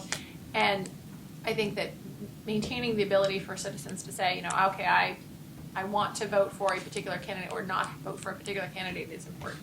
So that would be my only piece on maintaining the positions. I've lived in, this is the first place that I've lived that has had a position type election. Every place else has been at large. It works extremely well. I think you have a greater chance of electing the best people when you have an at-large election. And I am totally opposed against the way we do it. The day I moved here and learned what the system was, I couldn't understand why in the world would any city have a system like that. So I'm for the at-large. I know it works. Any other thoughts on at-large versus position? Well, Jennifer, and then Yeah, I actually am in favor of more of an at-large type of operation, just simply because you get counselors that are incumbents that are in a particular position where they can, to some people that would otherwise be very well qualified to run, are just not going to run against those folks because of a perceived personality, a strong issue there, and I think you would get, it seems to me that you would have a potential for getting better qualified, a greater number of better qualified individuals in an at-large situation. So that's my opinion. And I just wanted to make sure that, we recognize Kurt's comments earlier. We've discussed this offline, and one of the things that he's been concerned about is that a number of the city councilors may actually reside in a fairly tight neighborhood. He's invited the city council to put push pins in a map, and you'll see that that's a fairly small spot. I haven't looked at push pins. I don't know what they are. There is, the idea of by position and by district to more equitably spread the wealth around the city, so to speak. I've listened to him, quite honestly. I don't necessarily agree. I just don't think Sherwood is, at 18,000 people, I just don't think we're large enough to consider starting creating boroughs or electoral districts within the city, wards within the city. But I wanted to make sure at least we've discussed it. I also agree with that. I think if we split it up into a district, it would come down to, does that person have to live within that district, or are they just going to represent that district? What if no one Runs from that district really runs from it? Then those people are going to be, left out anyway. I don't personally have any concerns about where my counselors live, because I know that if I'm concerned about something, I can go to any of them or all of them to hear my concern. So that's my. Yeah, I do feel strongly about this one. I think part of what makes Sherwood is, of all things, the single high school, and that's a sort of a unifying, we're a single community, and things that we do that cause us to divide ourselves into subsets of the community, which side of the railroad tracks are you on, kind of stuff. And we've already, we've got little bits of that with the highway and the railroad tracks. And I think anything we can do to not encourage more of that is useful. I think having an at-large, I think it gives anybody in the city that opportunity to, run and to speak their mind and to get involved. So, what if there were multiple people from one district and you can only elect one person, but, there's multiple good people? It would be unfortunate. Summarize, I would basically say then what we're looking at as the changes for this would be counselors, and then the concept was to delete that nominated by, and it would be elected by Oregon state law. Before you get there, let me do two things. One, let me just ask, subject to what Sylvia might find on the runoff question, does anyone want to talk about the notion of, do we feel if we move to we don't need a runoff if we move back to a rack 'em and stack 'em, so that takes that issue off the table.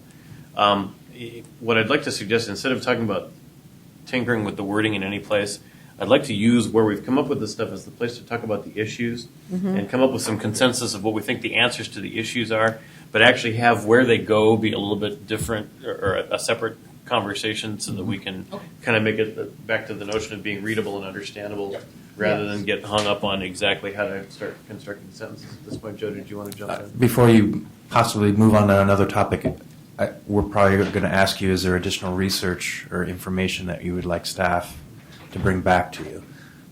So one of the questions I heard was similar sized cities, how many are at large versus position. It sounds like we don't really care what anybody else is doing No. on this one. I do. Oh, you do? Okay. Well, I have something that I would think would be interesting, because some of the cities that are our size, I don't know if they have districts or if there's districting, but I can't disassociate something being running by position with running with a district, because that is almost equivalent to running by position. But there are places in Sherwood that are underrepresented, and it could be just a matter of getting out more public interest in running for a council position. But I would like to know, does Wilsonville have districting? Is there anybody else? I'm just curious. Okay. So we would like to know what our neighbors. Sure, I'll do Similar. that. So. Okay. I guess I'll just make a comment here that I think for a city the size of Sherwood, that the at-large is much more inclusive system to everybody. Great. I agree. All right, so then the next one to move on to is section 8, where we talked about some mayor issues, and here we talked about the notion of the veto language that appears in a number of places around the charter, and the appointment and confirmation of committees. Let's take the veto one first. Who's got strong thoughts about this? Brian, you did. I'll kick it off. Yeah. A good example of the language is out of the model charter, and it just basically says the mayor shall have no veto power. Just looking at the way other governments are set up that have the governor or the president have veto power, you have distinct branches of government. I don't think that this qualifies as a distinct branch. They're all elected. They all pass legislation. The mayor is the leader and has a few more responsibilities. But other than that, I don't see enough distinction between the mayor and the councilman to give him veto power over a decision that all 7 of them make. Well, and the other thing that seems weird is other places that have a veto, to override the veto, you need some supermajority, right? Correct. And to override the veto here, you need a 2/3 majority, which is also a simple majority because we have 6 councilors. And Correct. Basically all you're doing is having the same 4 people who voted again. the way they did vote again. And I don't get what we get out of the veto language. Has it ever been used? Do we know? Not in my tenure. What number are we on? Not in mine What either. section And number looking are we past talking about? at past council records, Section not 8. that I was searching for it, but I have never seen that. If you Anybody want to take up Most a brief everybody did. for the Yeah. veto? The only comment that I can think of is that it would be possible to have a quorum of 5 councilors, 3 of which who would, at that time, agree to to something, and the mayor may not have been one who wasn't at that meeting. I don't think that's right, because I think it's a majority of the council that needs to take action, but I'm looking for that language. No, there was language in. It's a majority of the quorum, unless that there's a specific requirement in either the council rules or in the charter that says it would be a majority of the council. So a decision can be made by the majority of the quorum. So Got it. that unlikely, but there is a possibility where 3 councilors could pass something that 4 councilors may not be willing to override. Okay.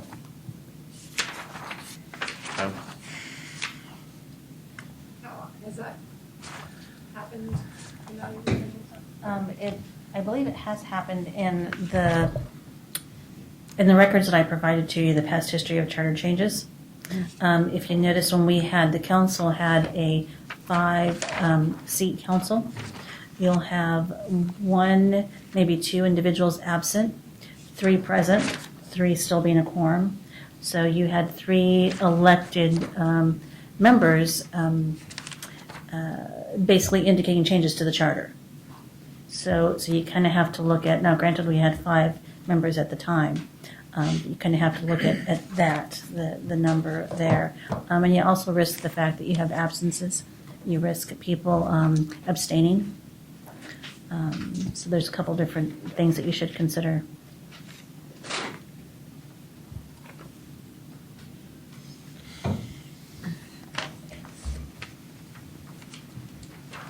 So I guess to flesh out Neil's argument, the idea would be, although it's not been frequently used, it would be a relief valve in rare circumstances, and it doesn't seem to be creating any problem by its existence. Well, and I think right now the only veto authority is the veto authority of ordinances, of laws, rather than of administrative decisions also.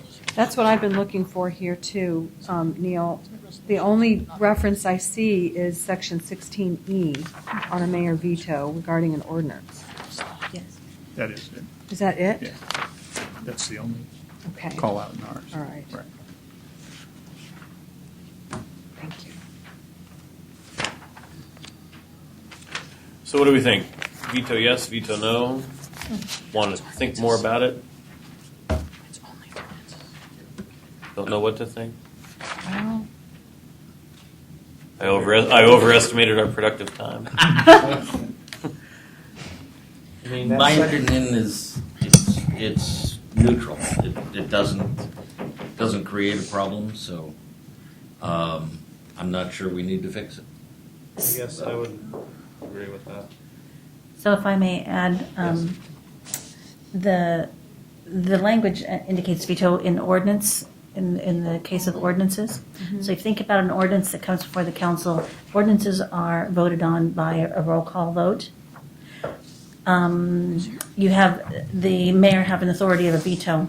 Is the mayor going to vote against the ordinance? And if the ordinance passes by a majority of the council, is the mayor now have the authority to veto the majority of the council's vote? Right, that's what bothers me. That veto power, what does that mean in the case of an ordinance? right, because why wouldn't if he or she vetoes that, then it just goes back to the council, and guess what? They'll re-vote it in again. Unless you're in that circumstance that Neil talked about where you had missing people at the time of the vote. Interesting. Yeah, Okay. you had a bare quorum. You had 4 counselors. They vote 3-1. Then the mayor vetoes, and you come back, and the other 3 people would have voted with the mayor, and it turns into a 4-3. You could mathematically have that happen. That would be the argument for keeping it. Okay, well, can I back up for just one Sure. question to clarify something? The proposed ordinance is available in writing to the public 1 week before the meeting. So obviously there's public comment involved, correct? That language basically Required. pertains to the noticing of an ordinance. Yes. So basically, when the city notices an ordinance, that means it's on an agenda in a public place. Mhm. The public knows that ordinance is coming. The public knows that the elected body is going to consider that ordinance. You make a comment on it. Go correct. on. And all ordinances are entitled to public hearings, or is that not true? No, that is not true. In the case of land use. Land use there. Land use only, correct. Okay. I just wanted to clarify that piece. So, Brian, this is kind of yours. What are you thinking right now on veto? I'm still against it. I don't think it belongs. I'd like to see it removed, but if the rest of maybe we need to vote on it and I agree with Brian. I don't We'll see see where any we're going. reason for a veto. Elise, what are you thinking? Not really sure. I don't think it's necessarily a bad thing because, again, if he vetoes it and they come back and rediscuss it and it's decided that the veto will be, overturned, I mean, there's always going to be that option to, get back what they wanted. Bob, what are you thinking? I agree with Brian, I don't think there's a need. Jennifer? I don't think there's a need for a veto on the ordinance. Charlie? I could go either way, but I kind of think it's been used so seldomly as it is. I don't necessarily see a need to change it. You are Beth, what are you thinking? I guess I would like to think that if there was something that controversial that was coming up before council, that people would make the attempt to be there. And so that it would be unnecessary to have it. But as far as keeping it or changing it, I'm not sure if the voters, because everything we change here has to go before the voters. I'm not sure if they understand that they may choose not to pass it to the ballot. So let me suggest this. I think if we voted on it, there's I think a reasonable, well, maybe not a clear result, but we could do that. I think what I'd rather do is I'd like to parking lot this issue for now, work through other issues, and see if it's not possible that some of the discussion on other things might help us get to a place where we're more all on the same page on this issue, and then come back. Does that work for people? Works for me. Sure. Yeah. Okay. And I apologize using parking lot as a verb.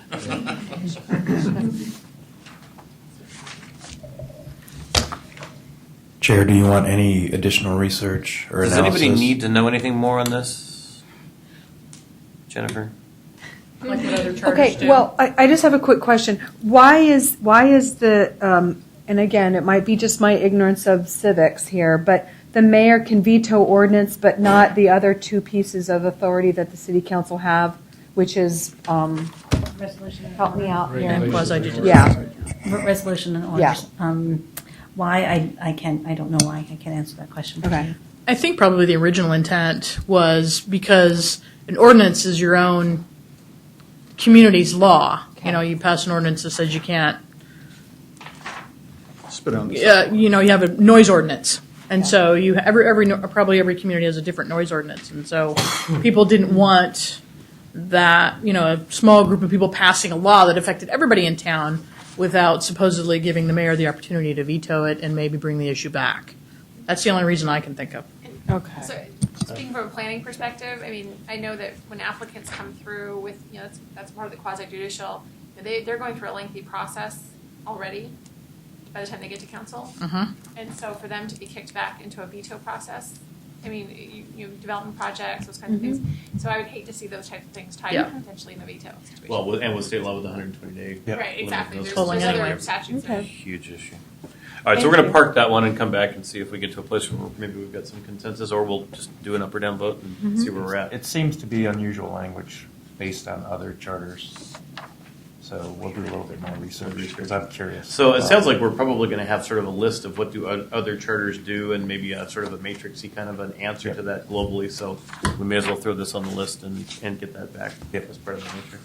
Let's talk about appointments and confirmations. And does this is language that doesn't exist in the charter now, or can someone point me to it if it does?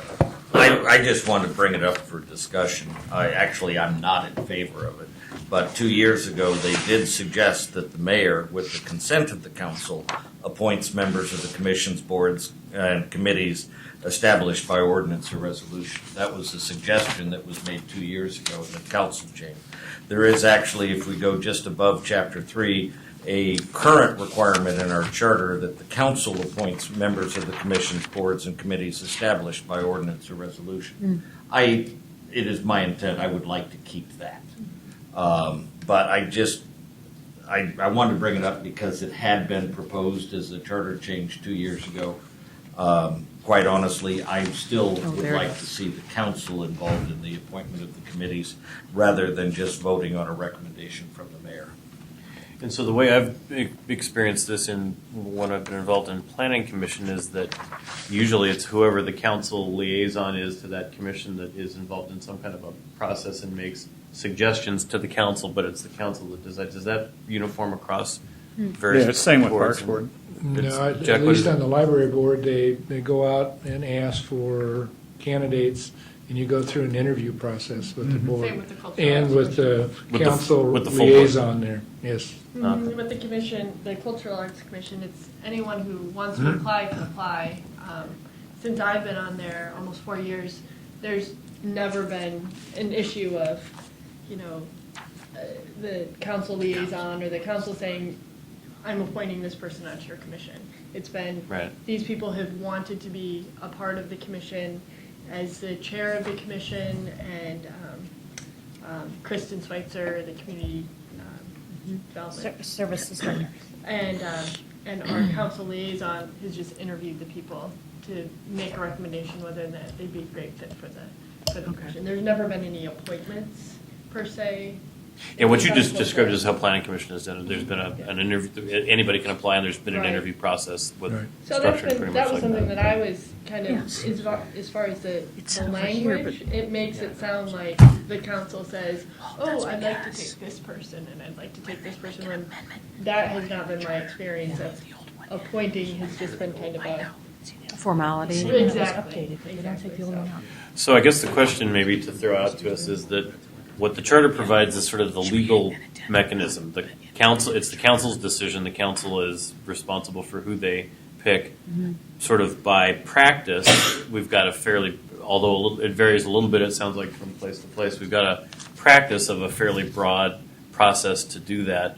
Do we feel like we need to change that? You know, either take anything that's in practice and put it in charter, leave it well enough alone, look at the issue that Neil raised, though doesn't support, that was raised before about an actual mayoral appointment.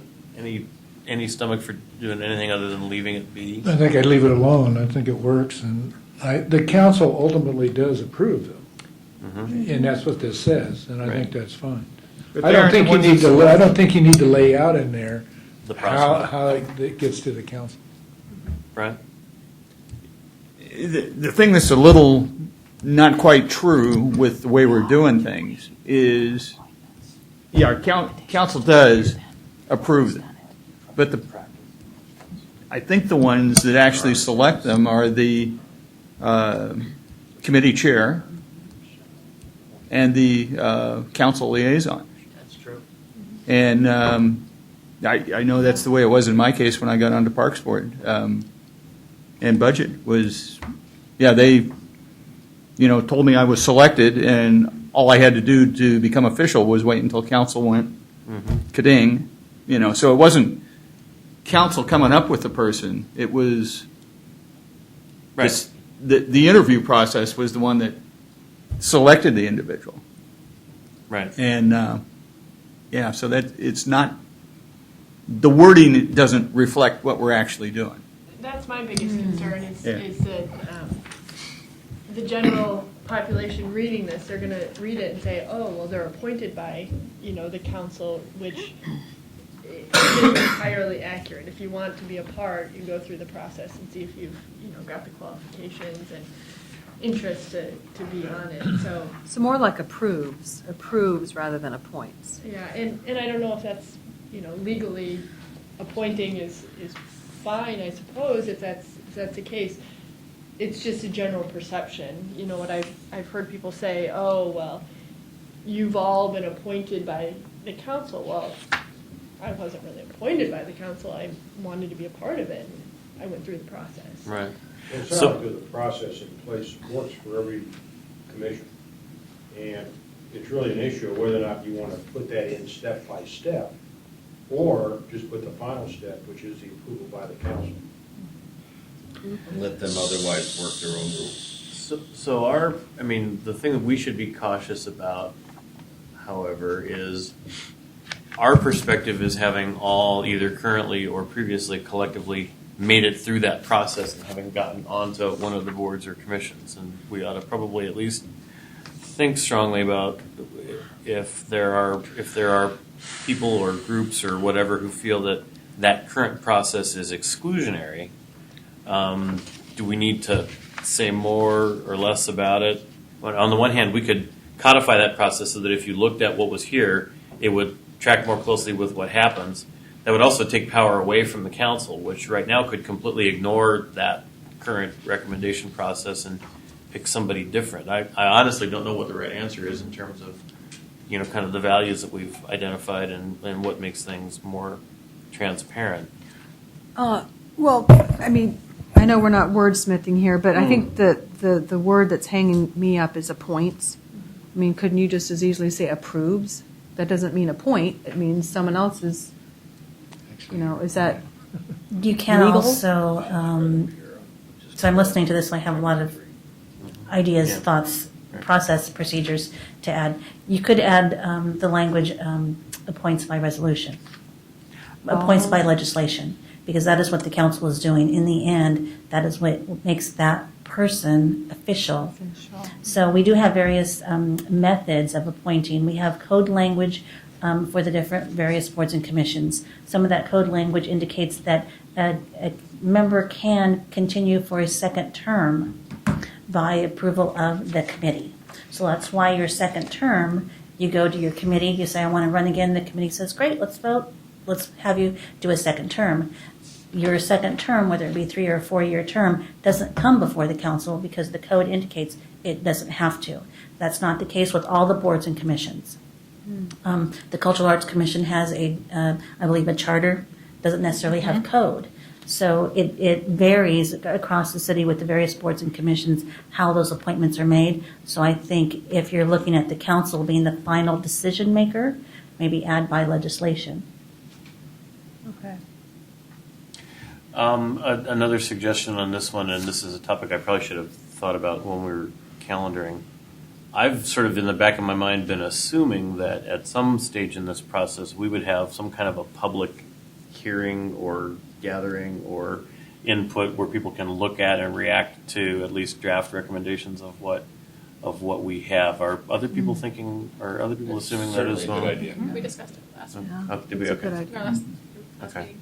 meeting.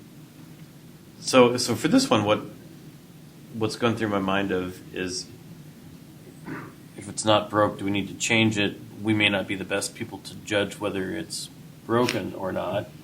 And so maybe this is one where we actually need to ask for input. You know, is our process of getting people to serve on boards and commissions a good process, or do we think it needs to be changed? And we actually want to solicit input on that. What do we think about that idea? But, well, I'm sorry, go ahead, Elise. Go to Elise. My thought is, I haven't seen the process be broken because I know people who have applied for boards and commissions and there's never been any issue. I think it's, to me, just reading through this as a layperson, it makes it sound like it's very exclusionary and that the council, handpicks people. And based on what we've heard before, it's like, I think people also get that appointment, terminology as being exclusionary when the process really isn't. And that's exactly what I was going to say. Maybe it's not the process that's the issue, it's just The language. clarifying the language. Okay.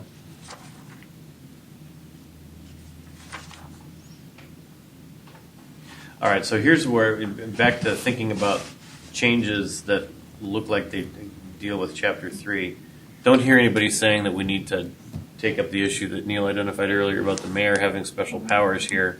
But that on our list of things to think about downstream, we wanted to look at the language that does deal with the appointment power and have it be cleaner, clearer, more direct, somehow more reflective of the way things actually work. Does that track with where everybody is? Chair Allen, can I make a comment? Yeah. So, past practice is sort of as Elise described it, is the staff advertises for an open position. I think that having the new format of the Archer has helped because they have that special section about openings, and I'm hoping that that's helped a little bit because I agree with Elise in that I think people just don't understand how you go about getting appointed because it seems a little bit intimidating, I think, to get, because it sounds like you were, appointed by your congressman or something. I think that there's an word affiliation there. But the current system we have right now is that, like I'm the library board, Jack interviewed, we had 9 people for 3 positions, and Pam North and I and the chair met, selected the 3, and then we forward them on to Sylvia. Staff forwards them on to Sylvia, and then she sends them to whoever the mayor is. So I don't know why we're doing that. It's been a past practice, but I don't know. Neil, if you have the council rules, I don't remember if there's a line in there that mayor appoints with council consent.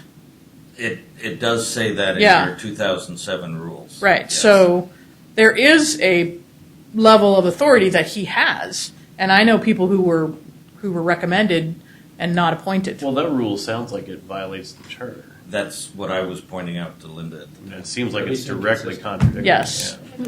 Well, I didn't vote for those rules, so. Noted for the record. Yes, as in I wasn't asked to help draft them. They were just presented, and that was a long time ago. But so I think that's an extra. That's a step that I've heard from other constituents who have applied to be on the planning commission, that they felt that mayoral power was a roadblock to them getting on a commission. Whether it's true or not, I don't know. But the perception is that that's an additional hurdle that people have to make. And Yeah. even if it's a perception, it just seems very inconsistent, so I think it is important that we address it. We're Keep it as that it's a rule currently. We're kind of at the place that we said we wanted to step down. Let me throw one thing out just to see if we can deal with it quickly, and that's the section 10 on rules. Based on the brief conversation we had earlier, would it suffice if what this section said is the council must annually, by resolution, adopt rules to govern its meetings? Good, sounds good So to me. then there's a public process they got to go through, and they got to refresh them and look at them. Does that, Neil? Well, my thought would actually probably be or every other year at the election years. So in January of odd numbered years. Right, because we have a new council at that point. Even if everybody was reelected, technically we have a new council. So Doing it. It wouldn't preclude you to do that in a different time period if the council really had a problem and wanted to beef something up. But at least every 2 years when we have a new council. The council must at least in minimum, January of if- every odd numbered year. Yeah, go ahead. Could we just say it every new council? I mean, instead of every odd number year, because then someone's going to have to go back through the document and say, okay, now what does that mean, every odd number year? I guess that means we're getting, I don't know, maybe I'm getting too down in the weeds. I guess I'm thinking January of every odd numbered year is clearer than every new council. Right. I would want Okay, it to be every odd specific number year, January, every odd number year. Left Very clear. Okay, and was appointed in the mid-cycle, I would want them to have to go through the rules. okay. Comment? Yeah. So this sentence says adopts rules to govern its meetings. The council rules, clearly Neil's read them because I think he knows them better than I do. Don't just govern meetings. It talks about conduct and behavior and representation. I mean, it's 11 pages long. So we don't separately adopt a document that governs meetings, i.e. we don't adopt by resolution that says for this year we'll adopt Robert's Rules of Order for all of our meetings, and then attach Robert's Rules of Order to a resolution. So I'm not really sure what's in there or why it's in there, and Well, I mean, it sounds I don't like have an answer. I just it sounds like the council's got an issue with its rules that might need more time and attention than the charter element, right? Well, I was wondering if that was put in there to reinforce that we want to follow Robert's Rules of Order or points of order in a meeting. I don't think it had anything to do with council rules when that was put in there. Well, perhaps it's just council rules rather than you take out the whole thing about the meetings, because it sounded to me that you guys need perhaps a refresher on, rules of conduct and all that kind of thing, or if Neil knows, the rules better than some of the counselors, that might not be, good. Well, I was just Very carefully, but yes, I was just sort of complimenting Neil on clearly he's read the rules, and I have read them recently. And we've had two sessions, but they weren't overly productive.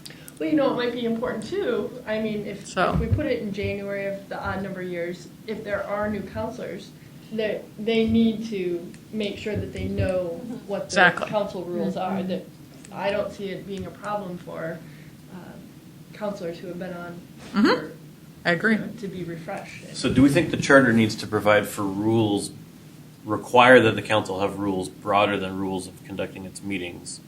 Or do we think that the charter talking about rules for conduct of its meetings, and then the council doing whatever else it wants to do for whatever other rules, basically on its own volition, is okay? That's kind of the choice, I think.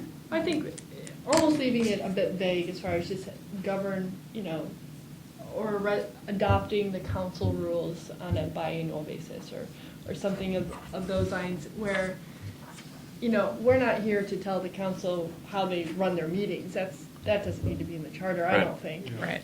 But I think it's important that the council goes over it and make sure that everybody's on the same page so that they know what. They do write it down and make it available, and, So- You just took out the word meetings and substituted Business? govern its dealings, business, and conduct, or something like that. Right. That would basically cover everything. Oh, yeah. Does that work for people? Yep. Yep. All right, so here's where I think we are tonight at the conclusion. I think we've decided that we want to revert the council election. We want to recommend reverting the council election system back to a non-position-based system, that we want those positions to be at large from a geographic standpoint, that there wouldn't be districts. We've decided that we want to park and come back to the question of veto power for the mayor. We do not want to create special committee appointment power for the mayor that doesn't exist now, but we do want to revisit the appointment language to provide better clarity for how it works, and that we want to improve the rules language to require periodic adoption of rules on a set schedule, but be a little more obtuse about what those rules cover to allow for more than just rules of order kind of issues. Did I miss anything? So I think where we're going to dive in then when we come back on January 2nd is going to be the balance of the existing Chapter 3, which is the quorum issue, state law references, and then new issues that got raised around compensation, executive session, public comment, work sessions, and I think nepotism also landed. Anything else for the general good? Joe, Sylvia, anything you want to add? No, basically, we'll wrap up the meeting, and then I'll provide chair and vice chair with the draft agenda. Have you populate that draft agenda, similar to if that process works for you. Yeah, that's perfect. And if you can, I'm assuming you're keeping kind of a running track of our decisions so that if we don't run the risk of forgetting between now and next time. They will be in the minutes, so basically. It would be great if everyone agrees, if the minutes could highlight actual decisions that we've made. Absolutely, and that was one thing that I wanted to ask of the committee, is the format of the minutes that you desire. Action is, I'm all for action. What I try to do in some cases is to leave the name out, and just the discussion was held, and just keep it very summarized until I feel that there might be, for example, an area where you're going to get to a vote, and potentially that vote could be a split vote of some kind. Do you find it important that I name out those individuals that had a certain opinion that resulted in that meeting minutes? I'm going to look for your direction on looking at my minutes and saying, Sylvia, not so much, or Sylvia, more detail. So please provide that. Great. And go from there. Joe, did you have anything else? Nope. All right, I think then. Should we allow for public comment at the end of the meeting? I don't think it'll go more than another 4 minutes. If at all. If that's your druthers, we can have public comment. He did stick around for the whole meeting. Sure, come on up. I didn't take your meeting, I'm sorry. Yeah, just Give very us your brief. name for the record. Anthony Bevel, lived in Sherwood 16 years. My feelings on any council, any government, as limited as possible. Don't want, people who volunteer like you making a career out of this. 5 years, House of Commons in England, that's their term, and then they go for election, and hopefully they're not reelected. I believe in giving, equal chance to everyone. I know you run the risk of perhaps not finding the best qualified people, but at least on the second go-round, you can throw the bums out. That's my comment. Great, thanks very much. All right, unless there's any other business, those in favor of adjourning leave. Those opposed stay. I think we're done. Thanks, everybody. All right. Thank you all.